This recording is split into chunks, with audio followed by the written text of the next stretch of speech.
Muy bien amigos, ¿cómo están? Vamos a iniciar la segunda sesión de nuestro curso experto en finanzas corporativas. Recordar un poco el temario que hemos visto en la anterior sesión. La anterior sesión hemos visto una parte introductoria, una parte conceptual y hemos explicado algunos conceptos básicos de lo que es la finanza corporativa.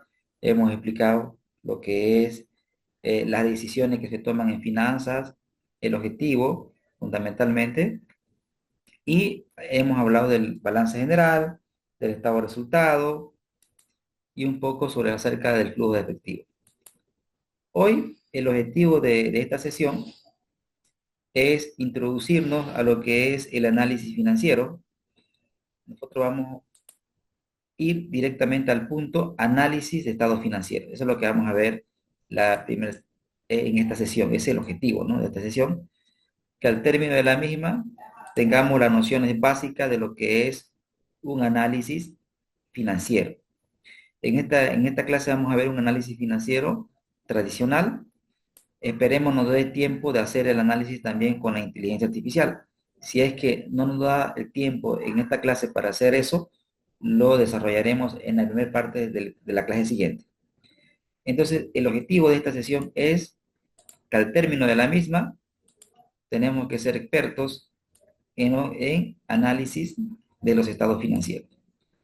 Ya en futuras sesiones vamos a ver modelos financieros, vamos a ver evaluación de activos, presupuesto de capital, estructura de capital, política de dividendo, planificación y administración financiera de corto plazo, administración de crédito e inventarios y finalmente con evaluación de empresas, fusiones y adquisiciones. Hoy, hoy la sesión nos ocupa análisis de estado financiero, amigos. Ese es el objetivo de esta sesión. Y para tal efecto, ¿qué vamos a ver primero? Vamos a ver una parte conceptual y en la segunda parte vamos a dar la solución al caso que se les envió en el grupo, ¿no? Se les envió un caso al grupo, si mal no recuerdo es el caso Carrizal. Ese caso lo vamos a desarrollar en clases. Bien amigos, ¿qué es un análisis financiero? Aquí tenemos un concepto de la inteligencia artificial que me pareció interesante citarlo. Dice que el análisis financiero es una herramienta integral que proporciona a los gerentes una visión clara y detallada del estado financiero de la empresa, facilitando la toma de decisiones informadas y estratégicas, que apoye el crecimiento y la sostenibilidad a largo plazo de la empresa. Vamos por partes, a ver. Recordemos que los estados financieros reflejan la situación económica y financiera de una empresa. Ahora bien, nosotros con solamente ver los estados financieros podemos tener una idea de cómo está la empresa. Sin embargo, es necesario acudir a herramientas que nos permitan analizar la situación económica y financiera de una empresa. Entonces, lo que vamos a ver ahora son esas herramientas. Por ejemplo, cuando nosotros analizamos los estados financieros, tenemos que tener herramientas de análisis financiero. Dentro de esas herramientas de análisis financiero, tenemos las razones financieras.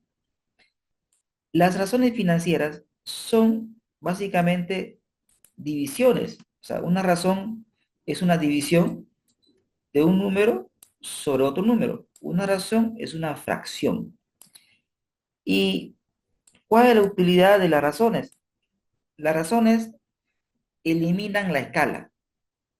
Me explico, eliminan la escala. Tenemos la empresa A, tenemos la empresa B, activo corriente, pasivo corriente.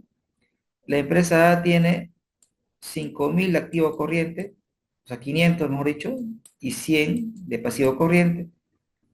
La empresa B tiene 100.000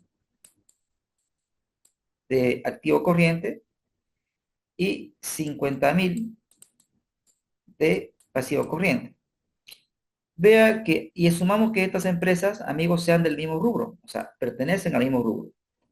Si estas dos empresas son del mismo rubro, y yo quisiera hacer un análisis, vean que el tamaño es diferente.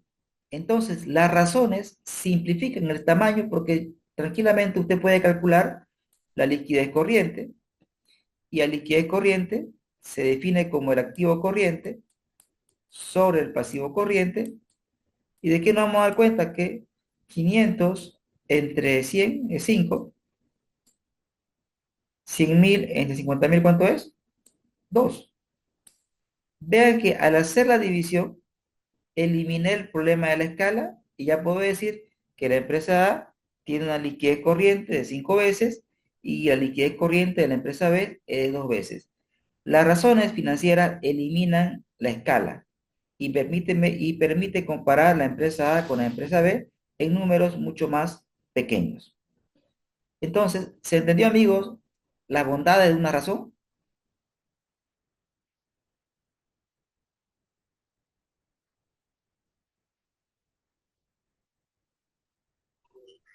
Sí, profesor.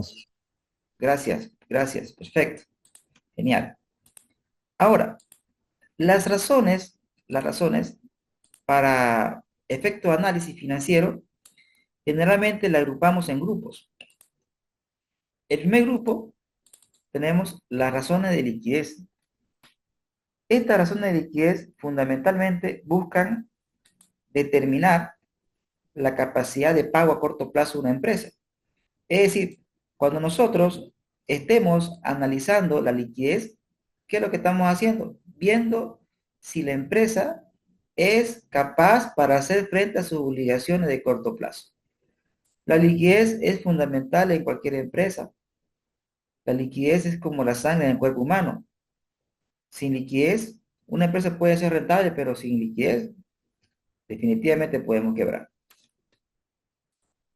Luego tenemos las razones de deuda. Cuando nosotros analizamos este grupo de razones, ¿qué es lo que vamos a encontrar? ¿O qué es lo que queremos analizar? Queremos ver fundamentalmente los siguientes aspectos. Por un lado, queremos determinar cuál es el nivel de deuda de la empresa.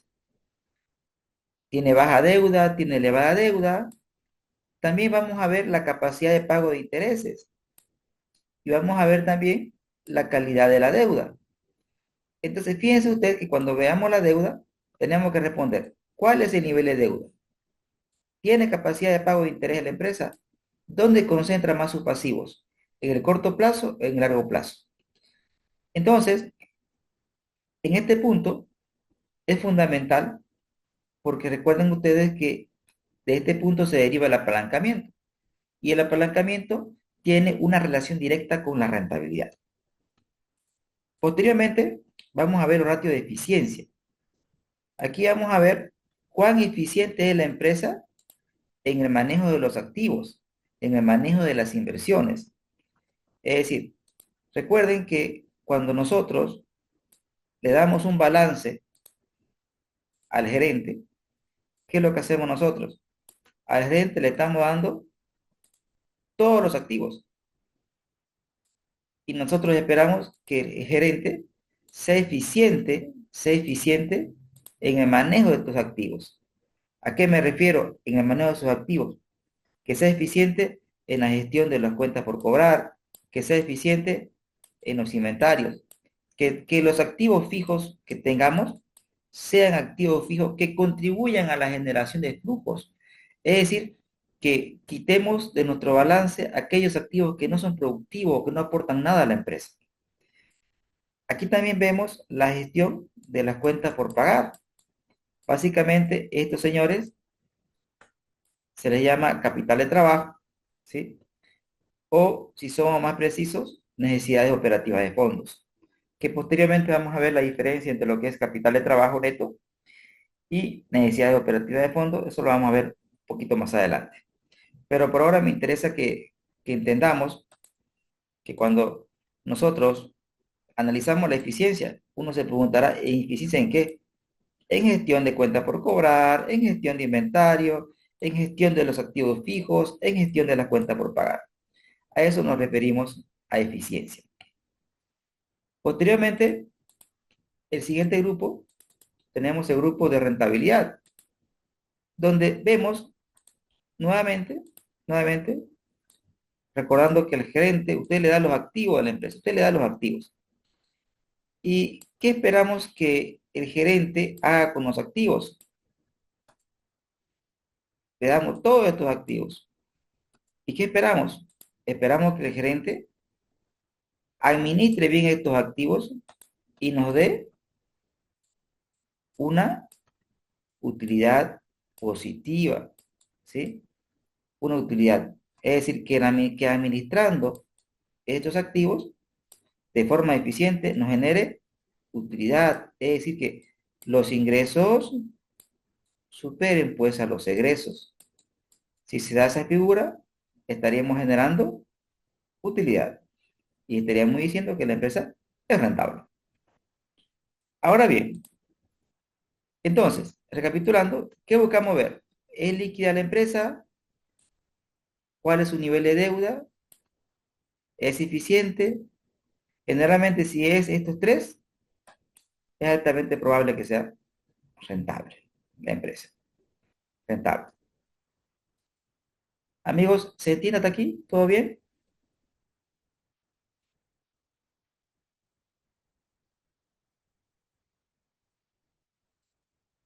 Sí, Muy sí. bien, Juan. Perfecto, gracias. Gracias, Marco. Sí, gracias. Entonces, si continuamos con este punto, vamos a ver el análisis vertical, ¿no? El análisis vertical. El análisis vertical, ¿en qué me ayuda? Primero, ¿qué es el análisis vertical en términos sencillos? Por ejemplo, el análisis vertical, si tenemos dos productos, o sea, la venta de dos productos, la venta del producto A es 100, la venta del producto B es 200. ¿Cuánto vendí en total? 300. Si hago un análisis vertical, ¿qué es lo que estoy haciendo? Divido 100, sería la operación acá, la operación matemática sería 100 entre 300, ¿no, amigos? Y lo colocamos aquí el resultado. Y acá sería 200 entre 300. Y colocamos aquí el resultado. ¿Qué es el análisis vertical entonces? El análisis vertical nos indica la importancia, la importancia de cada cuenta. O sea, permite identificar cuáles son las cuentas más relevantes dentro de un balance. Es decir, cuando uno hace un análisis, tiene que enfocarse en los números grandes, no así en los números pequeños. Y el análisis vertical me permite identificar el peso o importancia relativa que tiene cada cuenta. Es decir, en un balance nosotros vamos a tener una infinidad de cuentas, pero no vamos a un balance, veamos solamente los gastos administrativos, ¿no es cierto? Si usted agarra los gastos administrativos, se va a dar cuenta que tiene, digamos, aquí tiene 4.000, un ítem 4.000, acá 2.000, pero acá tiene 500, acá tiene 5, acá tiene 2. Entonces, lo que va a hacer el análisis vertical va a identificarme cuáles son las cuentas que tienen mayor relevancia para enfocar mi análisis en esas cuentas. Entonces, en orden, siempre tengo que hacer primero el análisis vertical y posteriormente hago el análisis horizontal. Recuerden ustedes que el análisis horizontal es algo bien intuitivo, ¿no? Por ejemplo, y que siempre lo hemos usado, por ejemplo, si usted ganaba hoy 7.000, le suben el sueldo a 8.000. La pregunta es, ¿en cuánto por ciento varía mi sueldo? Vean que el cálculo es intuitivo. Restamos 8.000 menos 7.000, amigos, y dividimos entre 7.000. O sea, entonces, y eso me da, y eso lo multiplico por 100 y lo hago porcentaje. Es decir, perdón, el análisis horizontal me permite ver la variación porcentual, pero de las cuentas más relevantes. Es decir, primero identifico las cuentas más relevantes. Segundo, a las cuentas más relevantes, a esas le hago seguimiento. A esas le hago seguimiento, en ese orden. Ahora, ¿qué pasaría, por ejemplo? ¿Qué pasaría si usted primero hace el horizontal y después el vertical? O sea, ¿qué problemas podrían haber? Por ejemplo, tenemos un periodo uno, un periodo 2, y si solamente miramos la cuenta, digamos, cuenta por cobrar, y acá tenemos la cuenta inventario. Y decimos, ¿no? Y acá hacemos el análisis horizontal nomás. Y decimos, esta cuenta creció 50%, ¿sí? Y esta cuenta, y esta cuenta creció 50%, y esta cuenta de aquí, voy a colocar esta parte aquí, ahorita, a ver, esta cuenta creció el 100%, y esta empresa creció, y esta cuenta creció 50%. Entonces, si usted mira el horizontal, obviamente que este número llama la atención, ¿no ve? Pero si acá yo le digo, ok, acá era 100 y acá era 200, ¿no? Perfecto, 100%. Y acá yo le digo que aquí era 10.000. ¿Cuánto es 50% más?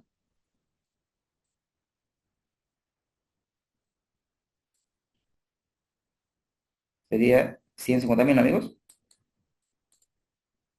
¿correcto? Entonces, ¿cuál tiene más relevancia? Pregunto. ¿La cuenta por cubrir o el inventario?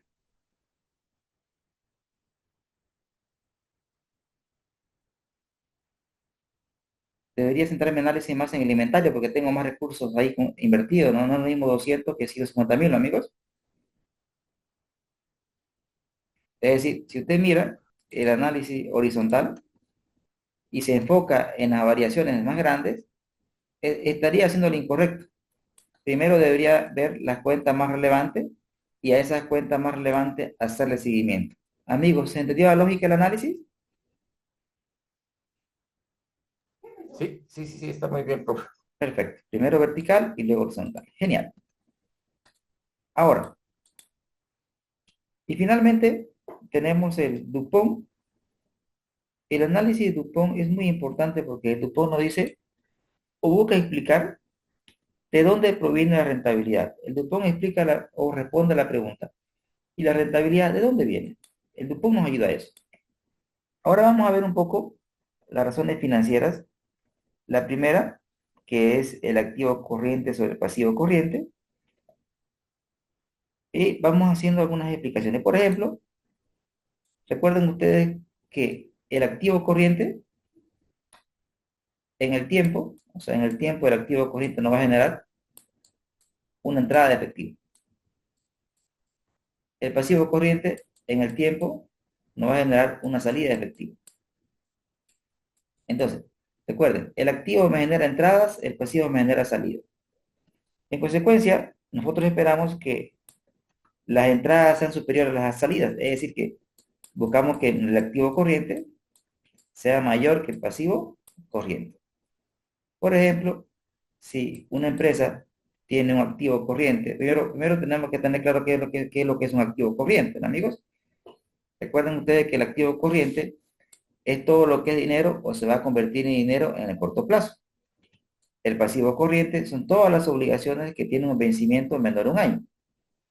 Entonces, el activo corriente es todo lo que es dinero o se va a convertir en dinero en un periodo de tiempo menor a un año. Y el pasivo corriente son todas las obligaciones que la empresa tiene cuyo vencimiento es menor a un año. Por ejemplo, si una empresa tiene un activo corriente de 2.000 bolivianos y tiene un pasivo corriente de tan solo 1.000 bolivianos, si nosotros hacemos la división, claramente nos va a dar 2. 2. ¿Y qué decimos? Que por cada boliviano o por cada unidad monetaria que la empresa debe en el corto plazo, dispone de 2 unidades monetarias para hacer frente a sus obligaciones de corto plazo en la medida de que éstas se vayan venciendo. Entonces, claramente decimos que una empresa es líquida porque por cada peso que debe tiene 2. Ahora, ¿hasta dónde podría bajar este indicador? Si nosotros lo colocamos una línea y colocamos por aquí es cero, ya que tenemos el uno.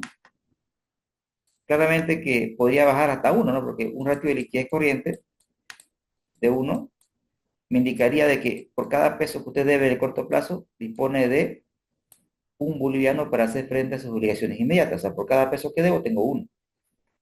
Entonces, acá lo importante es entender que el límite inferior es uno. Pero si usted se apega a uno, si usted se aproxima a uno, ¿qué quiere decir aproxima a uno? Eh, Usted tiene 2, luego viene 1,5, luego viene 1,2. Es decir, si usted se aproxima a uno, si usted ve que la empresa se está aproximando a uno, el riesgo de liquidez aumenta, si se aproxima usted a uno. ¿Y qué es el riesgo de liquidez? Es la probabilidad de que la empresa no pueda cubrir sus obligaciones de corto plazo. Básicamente eso es el riesgo de liquidez.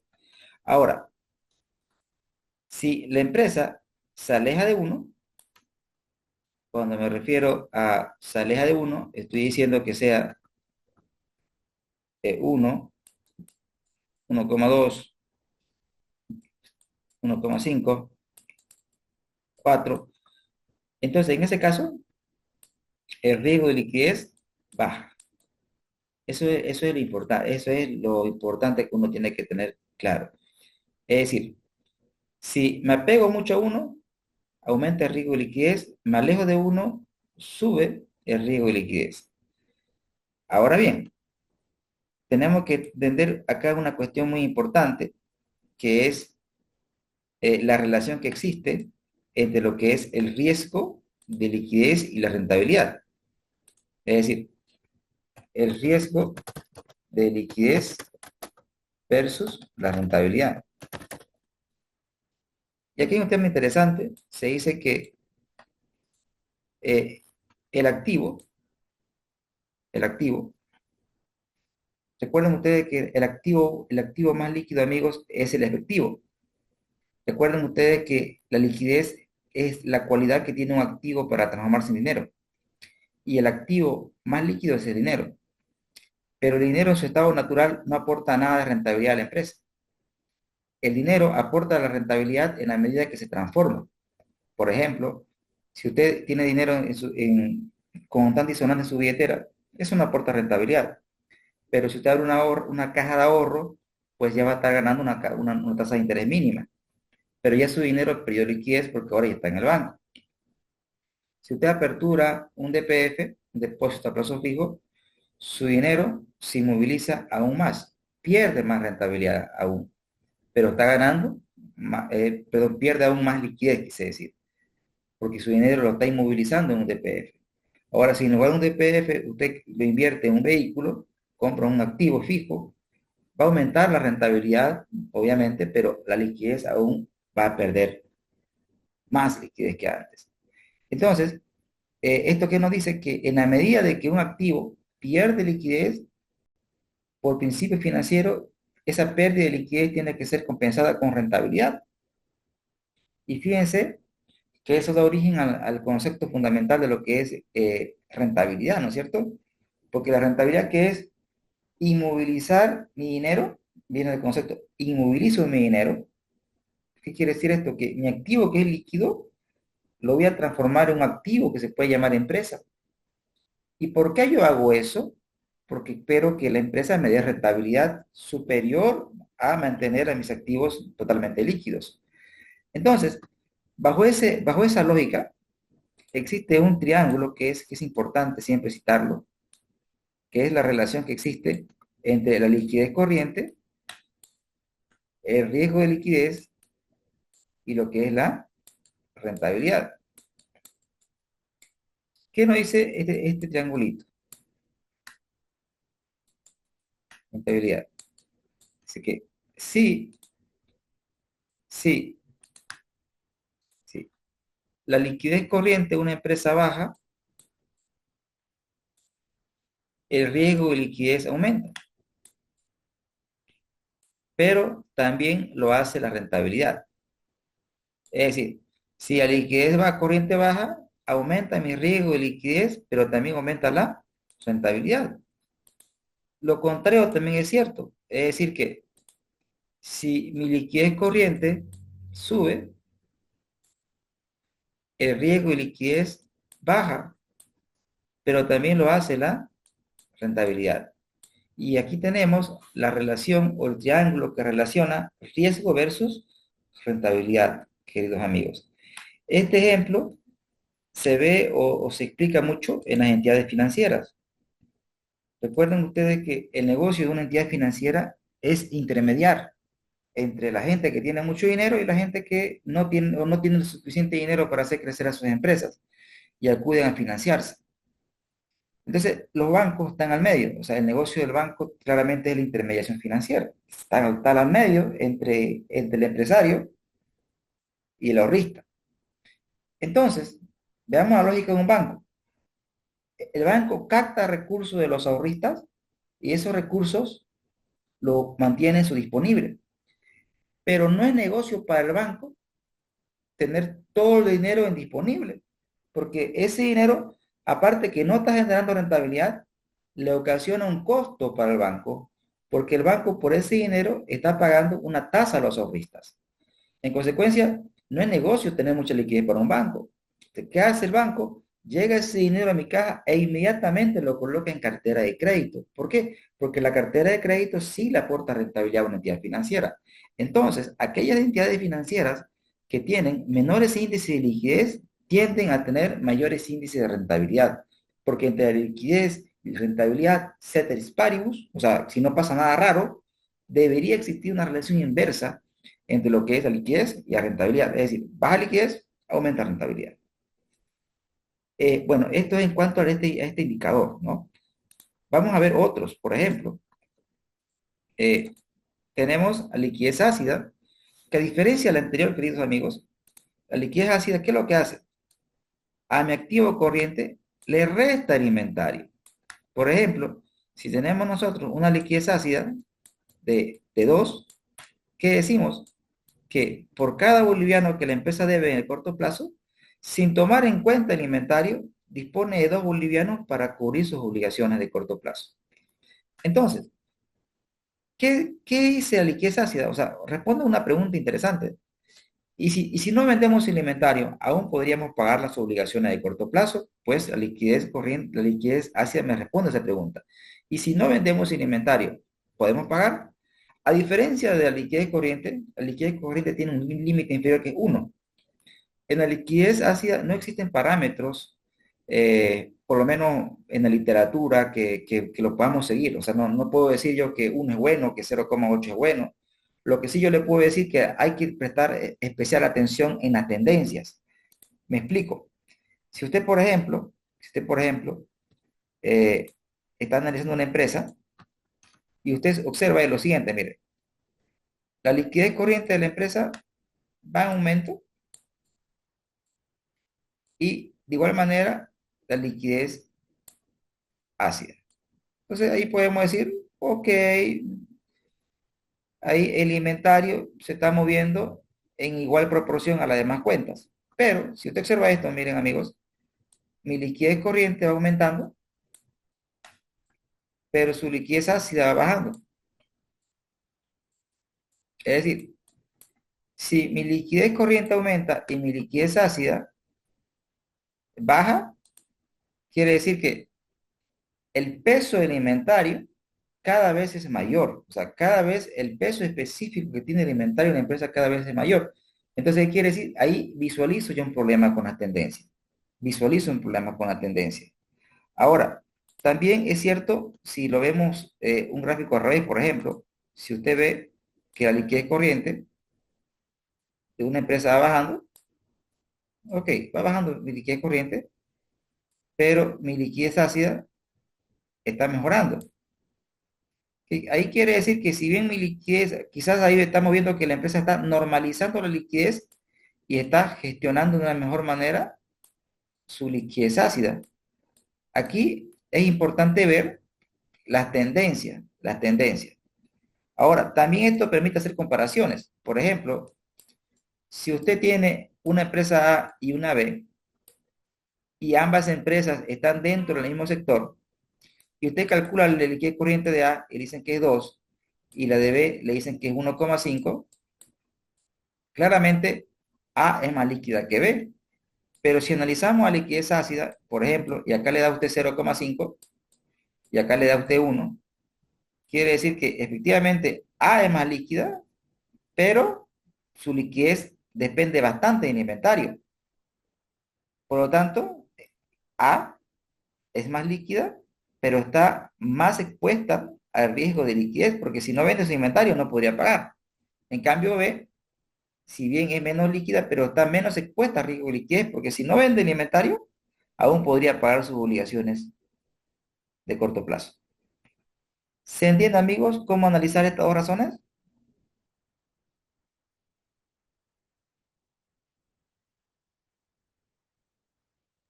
Sí, Sí, licenciado. profesor, se entiende. Perfecto, gracias. Y finalmente, tenemos la liquidez inmediata, que esta liquidez inmediata, ¿qué es lo que hace? Relaciona el disponible sobre el pasivo corriente. Si, por ejemplo, tenemos nosotros una liquidez inmediata, generalmente este ratio se lo expresa en porcentajes. Si tenemos, por ejemplo, una liquidez inmediata de 20%, ¿qué quiere decir esto? Que la empresa con disponible podría hacer frente hasta un 50% de su pasivo corriente. Es decir, a diferencia del primero, el primero sí tiene un parámetro, o sea, tiene un límite inferior que es uno. Sin embargo, este señor no tiene parámetros. Por lo tanto, las tendencias son importantes aquí. Me explico. Si usted, por ejemplo, observa que la liquidez corriente de una empresa está aumentando, uno puede decir, bajo riesgo de liquidez. Hay que tener mucho cuidado. Hay que ver cómo se mueve el indicador de aquí. ¿Qué pasaría si la liquidez corriente va aumentando, pero la liquidez inmediata va bajando? Y al final del día, la liquidez inmediata me indica cuánto de efectivo usted dispone en términos líquidos para afrontar todas sus obligaciones de corto plazo. Si fuese el caso, por ejemplo, una entidad financiera tiene una liquidez, al menos en Bolivia, estamos hablando de un 27%, por ahí nomás. Es decir, si todos los ahorristas irían mañana, mañana es, bueno, asumiendo que sea un día hábil mañana, si todos los ahorristas fueran el día de mañana a retirar sus ahorros de cualquier entidad financiera en Bolivia, las entidades financieras solo disponen de un 27% de efectivo. ¿Esto es normal? Claro que sí, porque recuerden ustedes que el negocio del banco es intermediar, es decir, captar y colocar. El dinero que ha captado, el banco no lo tiene pues disponible, lo tiene colocado en la cartera de crédito, ¿no, amigos? En consecuencia, aquí la tendencia es importante. Entonces, cuando vemos una empresa, analizamos la tendencia de su liquidez inmediata. Más que el número, la tendencia.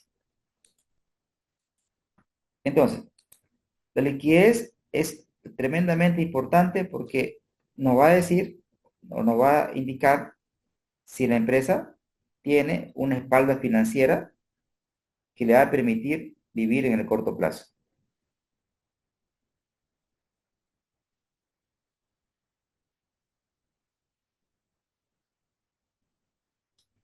Continuando, hasta aquí está todo ok, amigos. Vamos bien con la velocidad, muy rápido, muy lento, todo bien. Profe, un ejemplo de cálculo de disponibilidad de sencillo será que puede hacer, por favor. Claro que sí, claro que sí. Por ejemplo, si tenemos nosotros de una empresa su disponibilidad de bolivianos 500 y la empresa tiene un pasivo corriente de bolivianos 50.000, cuando nosotros calculamos la liquidez inmediata, simplemente tenemos que dividir los 500 entre los 50.000 y el resultado, si fuera manual, lo multiplicamos por 100. Si alguien me ayuda, por favor, ¿cuánto daría eso? 0,0 se van.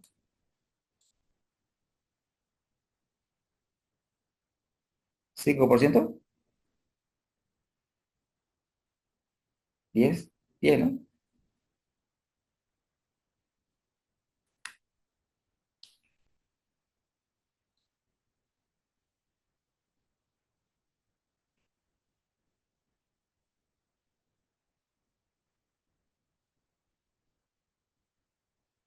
¿Cuánto daría, amigos? 1, profesor. Uno, bien, 1%, ¿no? ¿Qué quiere decir? Que esta empresa, si todos los pasivos vinieran a cobrarnos, tuviéramos disponible para devolver hasta un 1%. Un 99% quedaría esperando. ¿Ahora quedó mejor, amigos? ¿Sí? Sí, sí, sí. Perfecto, genial. Ahora, en el otro grupo tenemos el índice de deuda. Estos índices son importantes, ¿en qué sentido? Si recuerdan ustedes que si nosotros vemos un balance, y aquí tenemos el activo corriente, el activo corriente, ya tenemos el activo no corriente,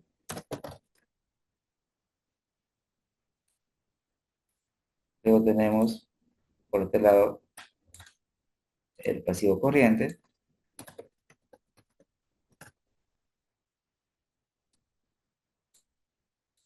y por acá tenemos el pasivo no corriente,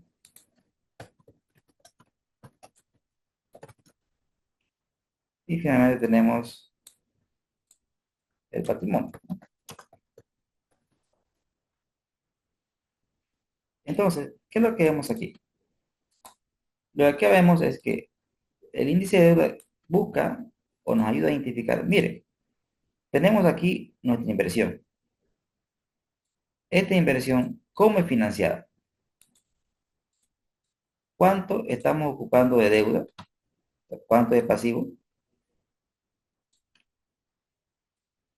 ¿Y cuánto estamos ocupando de patrimonio? Es decir, este indicador nos está midiendo cómo la empresa financia sus activos. Si por ejemplo, si por ejemplo, la empresa tiene un índice, si tiene un pasivo total, es decir, si tiene un pasivo, vamos a asumir de 50 y tiene un activo de 100, nosotros claramente que dividimos el pasivo sobre el activo y lo multiplicamos por 100. Y eso nos va a dar pues un índice de deuda de 50%, ¿no, amigos? ¿Qué nos dice? Que la empresa financia sus activos con un 50% de deuda. Y si este índice fuera 80, quiere decir que la empresa financia sus activos con 80% de deuda.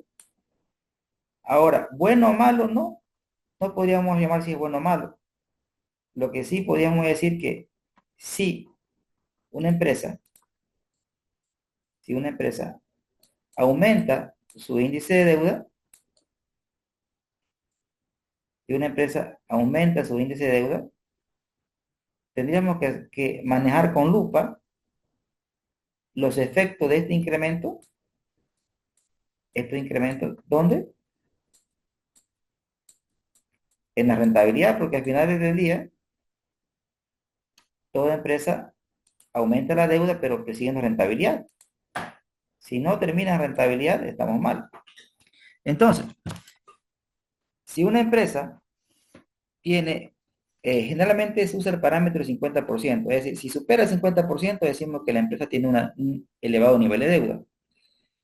Y si tiene menos del 50%, tiene bajo nivel de deuda. Ahora, la literatura dice que cuando una empresa aumenta su nivel de deuda, pierde autonomía, porque la empresa ya no es de los dueños, es de terceros. ¿Me explico?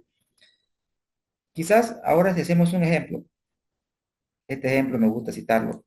Por ejemplo, probablemente Ademar y Alex no se conozcan. Ademar no le interesa lo que haga Alex, pero si por ahí Alex le debe $5,000 a Ademar, quizás Ademar esté viendo qué hace Alex todo el tiempo, ¿no es cierto? Lo estaría persiguiendo en las redes sociales, si viaja o no viaja. Pues eso ocurre también con las entidades financieras. Cuando tienen un elevado nivel de deuda, pierden autonomía. Me explico. Si usted, digamos, tiene un nivel de deuda de 20 millones de dólares con un banco, ¿ustedes creen que el banco no va a hacer seguimiento a su empresa? ¿Ustedes creen que el banco, ante una eventualidad del entorno, no le pediría a usted como empresa un reporte o una información? Recuerden que el área de riesgo está para eso, para anticiparse a alguna eventualidad, porque el área de riesgo no va a esperar pues que suceda el evento para tomar acciones. Debería hacer seguimiento a la empresa. Lo mismo ocurre con los países. Los países que tienen un elevado nivel de deuda y quieren contraer más deuda, generalmente los organismos internacionales que le dicen, ok, te doy más deuda, pero mira, con esta receta. Si vos seguís, te respeto, te le doy. Si no, no te doy.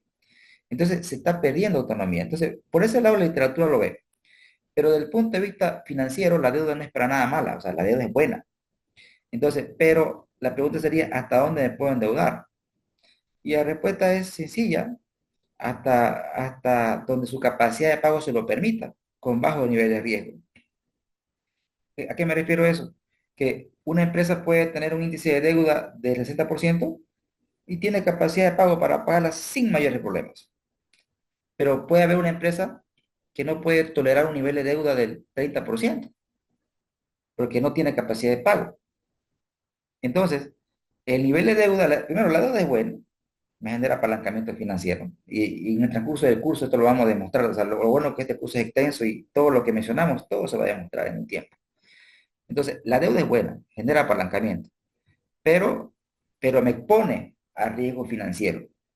Entonces, yo debo aumentar mi nivel de deuda, pero debo también cuidar mi riesgo financiero. Entonces, eso es importante tenerlo en cuenta. Entonces, nosotros aquí vemos el nivel de deuda de la empresa, pero también vemos la tendencia. La tendencia es importante, ¿no? En este sentido. Finalmente, también es importante el tema de la cobertura de interés. Es decir, nosotros contrastamos el resultado operativo versus los intereses que paga la empresa. Por ejemplo, si una empresa tiene un resultado operativo de 10.000 bolivianos y tiene que pagar intereses por un monto de 1.000 bolivianos, nosotros calculamos su ratio de cobertura, que sería 10.000 entre 1.000 amigos, sas, y esto me daría 10. ¿Y eso qué quiere decir?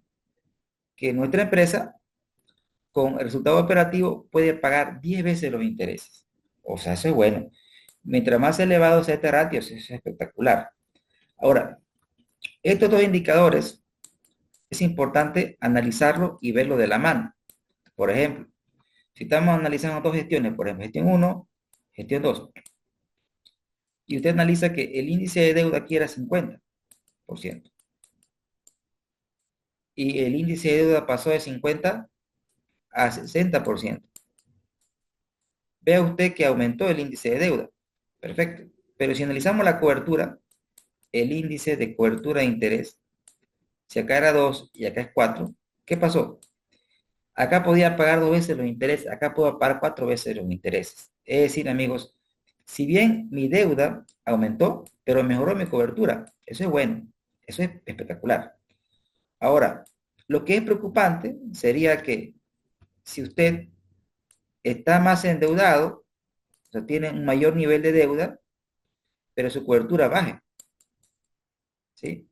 Es decir, aumenté mi deuda y bajó mi cobertura. Ah, ahí pasó algo, tenemos que hacer un análisis. Pasó algo en esa empresa.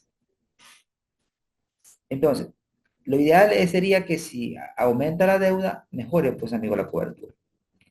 Y finalmente, el último ratio que vemos, en este grupo tenemos el índice de calidad de deuda. Este ratio, ¿qué me indica? Me dice, ok, del pasivo total,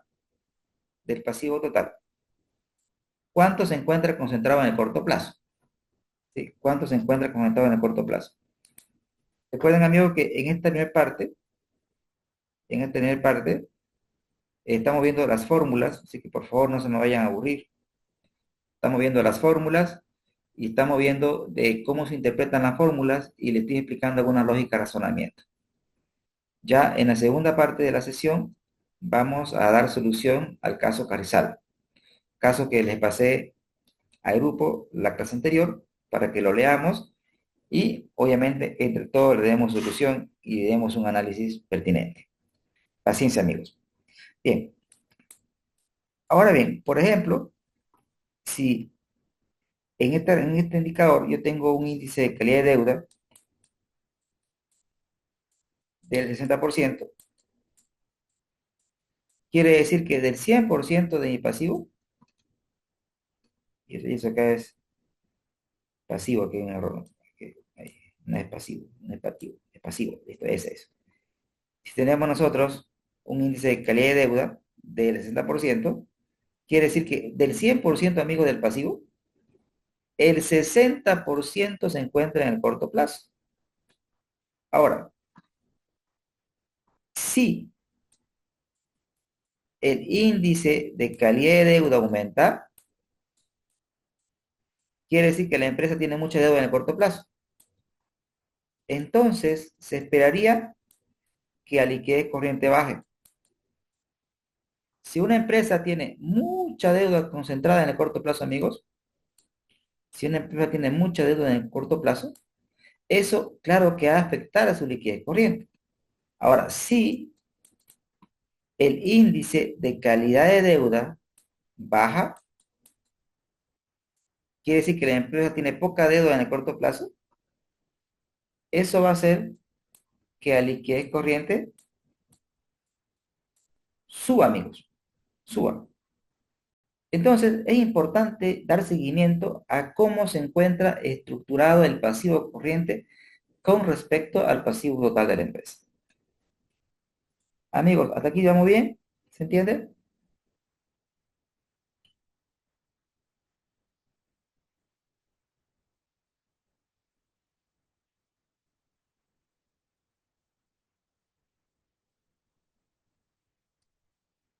Sí, profe, todo bien. Gracias, Iván. Perfecto. Muy bien. Continuando, tenemos la rotación de activos, que aquí tenemos las razones de eficiencia. Bien, este indicador está directamente relacionado con la rentabilidad, amigos. Recuerden que ventas es un resultado, es un resultado. Ventas es un resultado. El activo total, pues, es la inversión. Si nosotros, por ejemplo, tenemos una rotación de activo total de 4, podemos decir que por cada boliviano que la empresa invierte en sus activos, ese boliviano me devuelve 4 bolivianos en ventas. ¿Qué esperamos nosotros? Que la rotación en el tiempo pues aumente, ¿no es cierto? Nosotros buscamos que la rotación de mis activos sea mayor, es decir, buscamos invertir menos y con menos inversión generar más resultado. Nosotros esperamos invertir menos y con menos inversión generar mayor resultado. ¿Qué sucede en las empresas? O sea, el hecho de que usted venda más no quiere decir que mejore su rotación. Recuerden que mi rotación puede aumentar, ya sea aumentando ventas o siendo más eficiente en mis inversiones. Entonces, acá lo importante es ver la tendencia. Recuerden ustedes que si la rotación de activo total aumenta, ceteris paribus, es decir, todo lo demás no cambia, se espera que la rentabilidad también lo haga. Es decir, entre la rotación de activos y la rentabilidad de una empresa, queridos amigos, existe una relación totalmente directa y se demuestra por el análisis Dupont que veremos más adelante. Entonces, aquí vemos la eficiencia total de la gestión de mis activos. Pero viendo también la gestión más individual, como por ejemplo el periodo promedio de cobro. El periodo promedio de cobro me indica en promedio cuánto demora la empresa en recuperar sus ventas a crédito. Por ejemplo, si este ratio me da 40 días, quiere decir que la empresa demora en promedio, amigos, 40 días en recuperar su venta a crédito.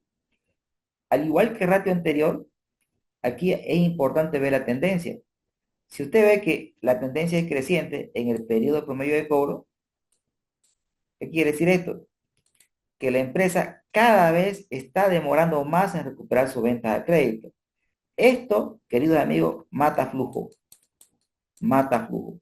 Es decir, si el periodo promedio de cobro aumenta, entonces mi flujo operativo cae generalmente. Entonces, el aumentar el periodo medio de cobro mata flujo, amigo. A este indicador hay que darle importancia en el tiempo, hay que hacerle un seguimiento temporal. Otro indicador que también va de la mano es el periodo promedio de inventario. Es decir, este número me dice en cuánto tiempo la empresa demora en vender su inventario. Si, por ejemplo, aquí le diera a usted 60 días, quiere decir que la empresa demora, amigos, 60 días en vender su inventario. ¿Qué buscan las empresas? Las empresas buscan, en el caso del periodo medio de cobro, buscan o mantener o reducir. Acá lo propio, o mantener o reducir. Es decir, obviamente estas dos situaciones son mejores. Mientras usted demore menos tiempo en cobrar, mientras usted demore menos tiempo en vender su inventario, pues va a contribuir ¿a qué? Va a contribuir, amigos, a la generación de efectivo. Es decir, si usted recupera su venta de crédito lo más rápido posible, si usted su inventario lo vende o lo rota rápido, eso va a tener un efecto muy positivo en los indicadores de flujo de la empresa. Finalmente tenemos el periodo promedio de pago, que este indicador me indica, o me dice, por ejemplo, si fuera 90, quiere decir que la empresa demora 90 días en pagar a sus proveedores. Es decir, la empresa demora, amigos, 90 días en pagar a sus proveedores. Aquí, ¿qué me dice las finanzas? Las finanzas me dicen, ¿sabe qué? Mientras usted demore más en pagar a su proveedor, mejor. Es decir, mientras usted negocie con el proveedor más plazo de pago, eso es mejor. Pero eso de qué va a depender de su poder de negociación de usted como empresario. Es decir, si, si el periodo promedio de pago aumenta, eso es bueno para la generación de efectivo. Eso es muy bueno para la generación de efectivo. Pero sin embargo, hay que tener cuidado de no incumplir los contratos o convenios con el proveedor.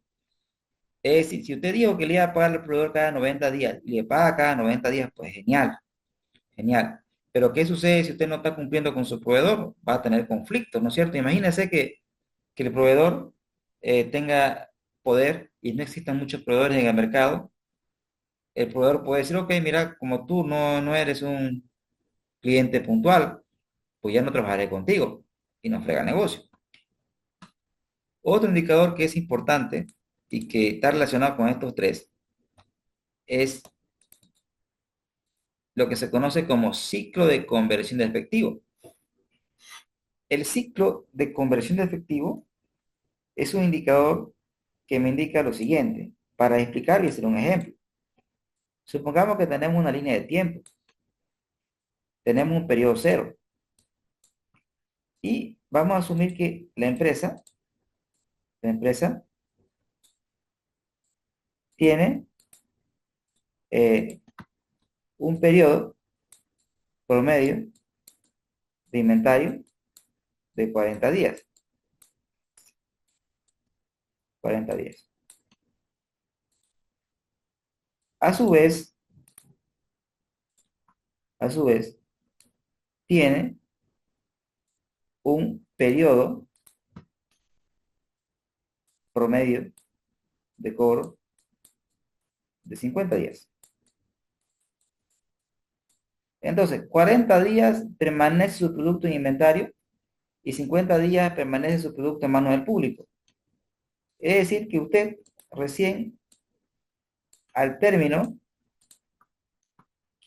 del día 90, usted va a recuperar su dinero. Pero su dinero más la utilidad, ¿no es cierto? Porque cuando el cliente me paga, recupero mi costo más la utilidad, ¿no, amigos? ¿Estamos con la lógica hasta ahí?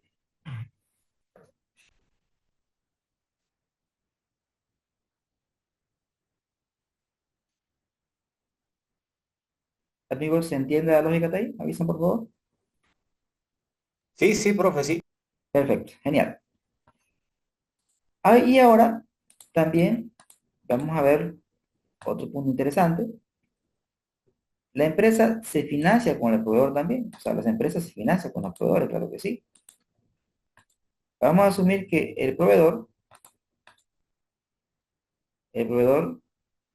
nos da un apalancamiento de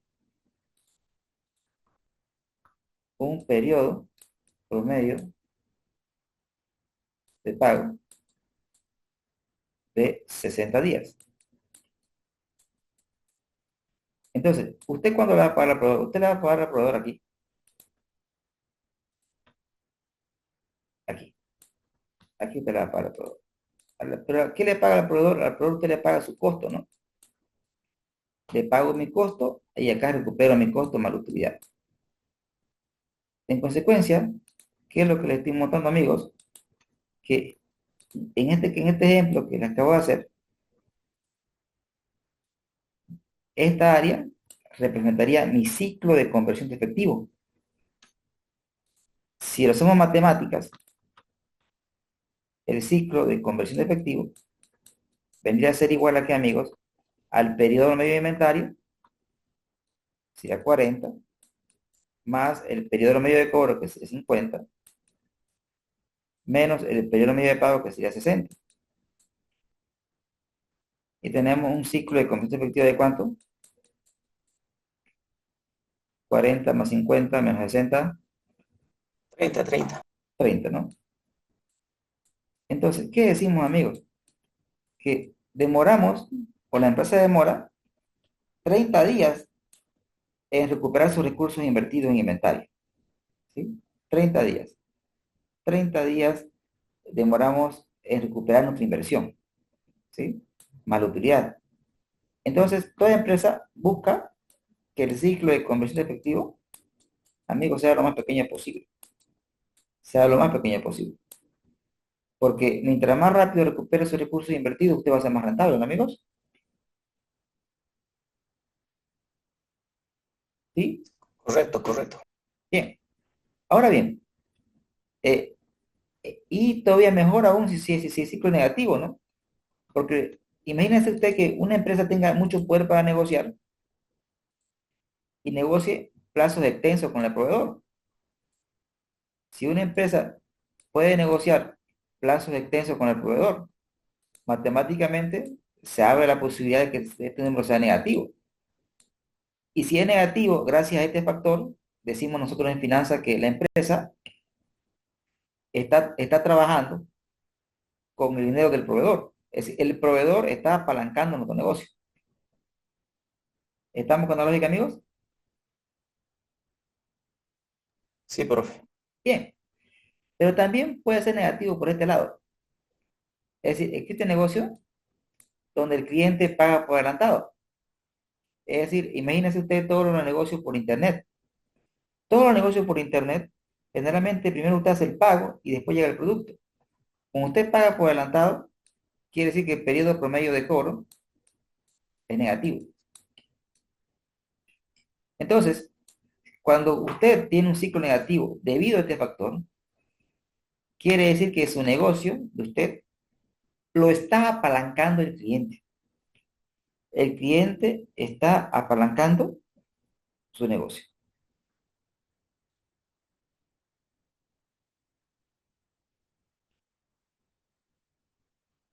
Hasta aquí, amigos, ¿todo bien? Sí, profe. Nosotros nos están aburriendo con la teoría. Está interesante. Me alegra mucho. Bien, sigamos. Vamos con rentabilidad. Dentro de la razón de rentabilidad, pero antes de ingresar a explicar la razón de rentabilidad, es importante entender el concepto fundamental de lo que es rentabilidad. La rentabilidad se define, se define, denme por favor 2 minutitos, tengo un problemita con el creador, 2 minutos, please, gracias.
Gracias amigos.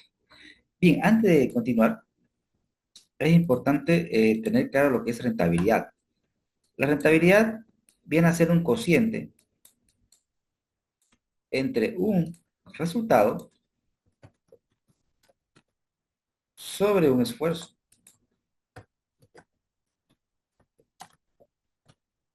Es decir, Para que exista un resultado, tuvo que haber existido un esfuerzo.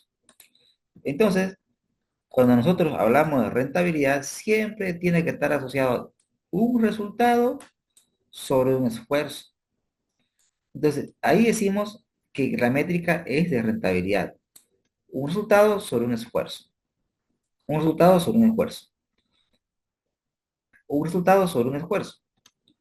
Por ejemplo, ahí tenemos el ROA, que es la rentabilidad sobre los activos. La utilidad neta es un resultado. El activo total es un esfuerzo, es la inversión total de la empresa. Es el esfuerzo que ha hecho la empresa para constituir esta inversión. Entonces, la administración correcta de esta inversión se va a traducir en buenos resultados.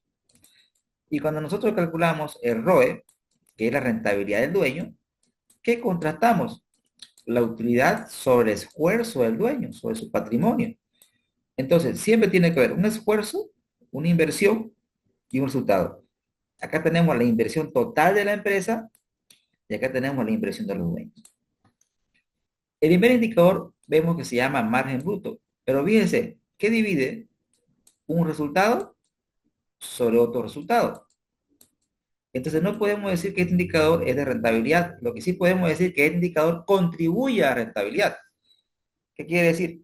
Que seguramente si una empresa tiene mayor margen, va a ser más rentable, pero no es un indicador propiamente que cumpla la definición de lo que es rentabilidad. Entonces, habiendo hecho esa precisión, vamos a ir viendo estos indicadores. Por ejemplo, el margen bruto me indica, este indicador se expresa en porcentaje. Si tenemos un margen bruto del 20%, quiere decir que si acá tenemos el costo de venta de una empresa, si mejor dicho, más que costo de venta, si este es mi ingreso por las ventas, si mi margen bruto es 20%, quiere decir que la empresa, después de haber cubierto su costo de venta, es decir, si su margen bruto es 20, su costo de venta es 80%. Y el margen bruto es 20%. ¿Qué quiere decir esto? Que la empresa, después de haber cubierto su costo de venta, tiene una ganancia bruta del 20%. Es decir, del 100% o de cada 100 pesos que se venda, 20 tengo de utilidad bruta. De cada 100 bolivianos, 80 se va para el costo de venta y tan solamente 20 me queda como utilidad bruta. Obviamente que mientras mayor sea este número, mejor para la empresa. Ahora, cuando nosotros calculamos el margen bruto, recuerden que es igual a la utilidad bruta sobre ventas. Pero recuerden ustedes también que la utilidad bruta es igual a ingresos menos costos. Ventas también le puedo llamar ingreso. Recuerden que también ustedes que el ingreso es precio de venta por cantidad vendida. Recuerden que el costo unitario es el costo variable unitario multiplicado por la cantidad vendida sobre el ingreso, que es el precio de venta por cantidad vendida. Recuerden también ustedes que por matemática usted puede factorizar la cantidad y me quedaría cantidad vendida, precio de venta, menos el costo variable unitario sobre precio de venta por cantidad vendida. Entonces, ¿a dónde quiero llegar? A que esto se elimina y que me quedaría que el margen bruto es simplemente el precio de venta menos el costo variable unitario sobre el precio de venta, amigos. ¿A dónde quiero llegar? A que al margen bruto no lo mueve el volumen de forma significativa. Al margen bruto, ¿qué lo mueve? El diferencial entre precio y costo variable. Si una empresa quiere tener más margen, o sube precio o baja costo. El volumen no afecta de manera relevante al margen y si estamos trabajando bajo costeo gerencial, no tiene ningún efecto. Porque recuerde usted que en el costeo gerencial, el costo de venta, en el costo de venta colocamos todos los costos que sean variables en el costeo gerencial. Pero en el costeo absorbente, en este costo unitario, también existen componentes fijos. ¿Sí? Existen componentes fijos. Por eso digo que si fuera costeo absorbente, los costos fijos, o el volumen, mejor dicho, tienen una incidencia pequeña.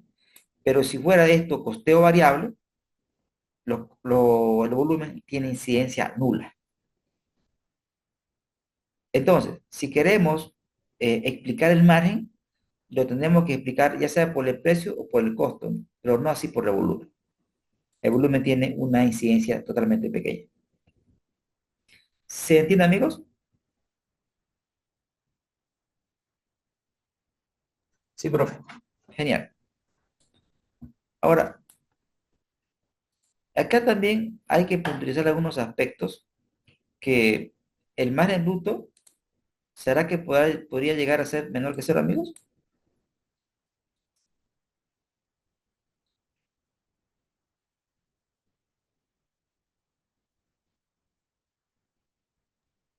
Ya sería perdida, pero profe. Sería como entrar a un partido perdiendo, ¿no es cierto? Porque obviamente que si el margen bruto es negativo, estamos hablando de que el precio de venta es menor que el costo variable unitario, ¿no, amigos? ¿Sí? O sea, y obviamente el margen bruto lo define el negocio. O sea, para que exista negocio, claramente que el precio de venta tendría que ser mayor al costo variable unitario.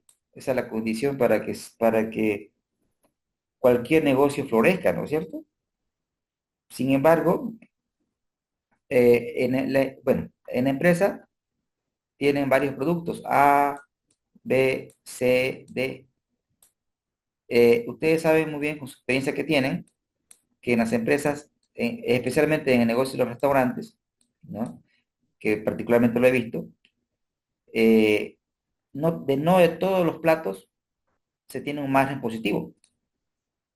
Existen algunos platos donde se cumple esta ecuación, mejor dicho, esta inecuación. Es decir, en algunos platos la empresa está perdiendo en términos brutos, pero ¿por qué la oferta? La oferta por un tema estratégico, ¿sí? La oferta por un tema netamente estratégico. ¿Por qué? Porque si bien está perdiendo en ese plato, en otro está ganando. Entonces, a nivel de producto puede ser también. O sea, a nivel de producto, las empresas puede darse el caso de que en algunos productos ustedes estén perdiendo, pero en otros productos lo que pierde en uno lo recupera con la venta de los otros. Es totalmente racional. Pero a nivel empresarial, por ejemplo, en el sector agrícola, en el caso, por ejemplo, de la soya, los productores de soya, es una industria donde el agricultor es tomador de precio. O sea, el agricultor no fija el precio, el precio lo fija el mercado. ¿Y qué pasaría, amigos? Que si el mercado, por un tema de oferta y demanda, hace que el precio del mercado esté por debajo del costo.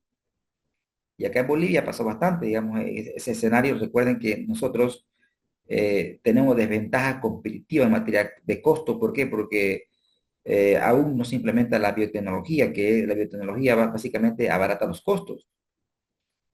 Pero aquí no tenemos todavía eso, recién el gobierno se está aperturando en ese sentido. Entonces, ¿qué es lo que pasa? Ante una bajada del precio internacional, bajan los precios, pero mi costo no lo hace. Y entonces ahí se da el escenario de margen bruto, también negativo a nivel empresarial. Se da fundamentalmente cuando la empresa es tomadora de precios, es decir, que la empresa toma el precio de mercado y no tiene ninguna incidencia de manera unilateral en ese precio. Bien, entonces es raro, pero se da, amigos. O sea, ahora, el otro margen, que es el margen operativo, ¿qué me dice el margen operativo? El margen operativo, si lo vemos de un punto de vista gráfico, la empresa, primero, ¿qué hace? Vende y cubre su costo. Pero también la empresa tiene que cubrir ¿qué? Su gasto, ¿sí? Entonces, si por ejemplo, una empresa tiene un margen operativo del 10%, del 10%, quiere decir que la empresa, después de haber cubierto el costo de venta y después de haber cubierto los gastos operativos, después de haber cubierto este señor y este señor, tenemos una ganancia operativa del 10%. El margen operativo, amigos, está en función de qué? Del precio de venta, está en función del costo variable unitario, está en función de los costos fijos, está en función del volumen de ventas. Es decir, si una empresa quiere tener mayor margen operativo, cobre más, baje costo fijo, aumente el volumen de ventas, ¿no? Si una empresa quiere aumentar su margen operativo, tiene que cobrar más, bajar sus costos, tanto variables como fijos, y aumentar el volumen de ventas. Claramente que mientras más margen operativo una empresa tenga, es mucho, mucho, mucho mejor. Luego tenemos el margen neto, el margen neto, donde el margen neto, ¿qué me indica? El resultado neto sobre las ventas. Yendo al ejemplo anterior, nuevamente, si tenemos un rectángulo y ese rectángulo representa el ingreso de la empresa, ¿qué hace la empresa con su ingreso? Con el ingreso la empresa primero cubre su costo de venta, luego la empresa, ¿qué hace? Cubre sus gastos operativos, luego la empresa, ¿qué hace? Cubre sus intereses, luego la empresa, ¿qué hace? Cumple con el Estado, paga los impuestos. Y lo que sobra es para el dueño, y se llama margen neto. Vamos a hablar que el margen neto sea 5%. ¿Qué quiere decir 5%? ¿Qué quiere decir un margen neto de 5%? Que la empresa, después de haber cubierto su costo de venta, después de haber cubierto sus gastos operativos, después de haber cubierto los intereses y después de haber cubierto el impuesto a las utilidades, es decir, después de cumplir con el costo, después de cumplir con el gasto, después de cumplir con el banco, después de cumplir con el Estado, tenemos una ganancia neta del 5%. Claramente que mientras mayor sea este número, mientras mayor sea el margen neto, pues es mucho mejor para la empresa, algo que sí, totalmente. Entonces, el margen neto, ¿de qué depende? Depende del margen operativo, pero también depende de cuánta deuda tenga la empresa y depende también de la tasa que el banco nos cobre, ¿no es cierto? Entonces, generalmente, a mayor deuda, menor margen neto. Ceteris paribus, es decir, en un escenario ceteris paribus, mayor deuda, menor margen neto. Mayor tasa, menor margen neto. Ceteris paribus, ¿no? O sea, si todo lo demás no cambia, ¿no? Amigos, claramente que toda empresa espera que el margen neto crezca en el tiempo, ¿no es cierto? Claramente sí. Eh, ¿Estamos bien hasta aquí, colegas? Todo bien, Lice. Sí, profesor. Muy bien. Continuando, ya viendo los indicadores propiamente de rentabilidad, tenemos aquí la rentabilidad sobre los activos, que este indicador, ¿qué me dice? Bien, contrasta el resultado sobre la inversión total de la empresa. Recuerden que el activo es todo, es toda la inversión. Con este indicador, nosotros medimos la eficiencia de la administración, o sea, vemos cuán eficientes son nuestros administradores. Entonces, por ejemplo, si tenemos nosotros un ROA del 5%, nosotros decimos que por cada boliviano invertido en los activos, ese boliviano nos da una ganancia neta del 5%. Mientras este indicador sea más elevado, eso es mejor. Preocupante que tenga este comportamiento. Bien, por ejemplo, análisis incorrecto. 1, 2. Mire usted, Acá tenemos una utilidad de 10 y acá aumenta a 12. Mal análisis. Aumentó la rentabilidad de la empresa. Algunos dirán, ¿por qué? Porque la gente entiende que porque tenemos más utilidad, quiere decir que la empresa es más rentable. Pero eso no es cierto para nada. Mire, imagínese acá usted invierte 100 y acá usted invierte 200. Calculemos, amigos de arroba, por favor me ayudan. Aquí 10%, ¿correcto? ¿Cuánto daría acá arroba? Utilidad neta sobre activo.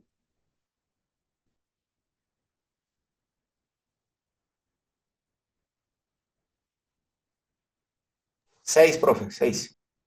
Perfecto. Daría 6%. Entonces, ¿qué pasó? Aumentó mi utilidad, pero ¿qué pasó con la rentabilidad?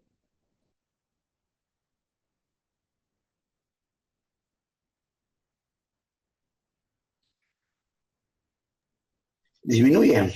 Totalmente, ¿no? Totalmente, ¿no? Entonces, ¿a dónde nos lleva esto? A que, de que, por ejemplo, yo siempre lo digo, ¿no? Con el ánimo de ser crítica constructiva, ¿no? Jamás destruir, siempre construir. En nuestro gobierno, a veces el ministro de Economía y Finanzas hace sus informes y solamente muestra la utilidad, digamos, ¿no?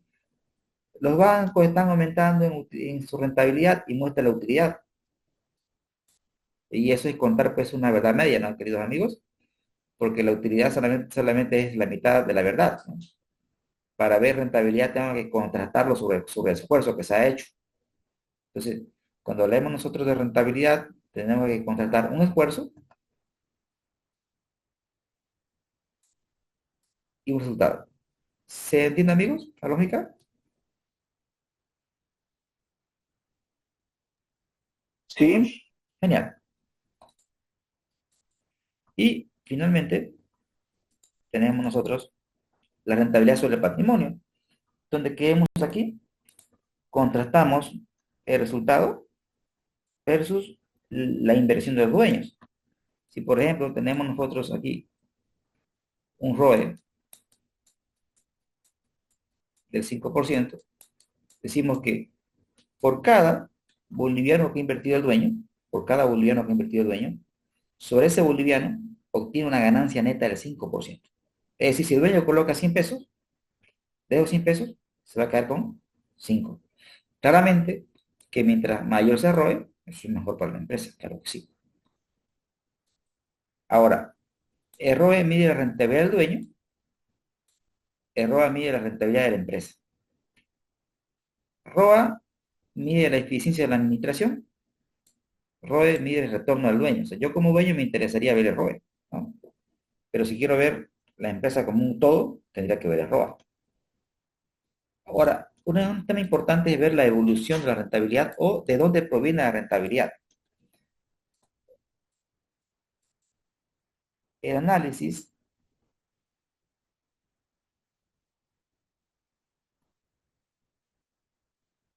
un segundo.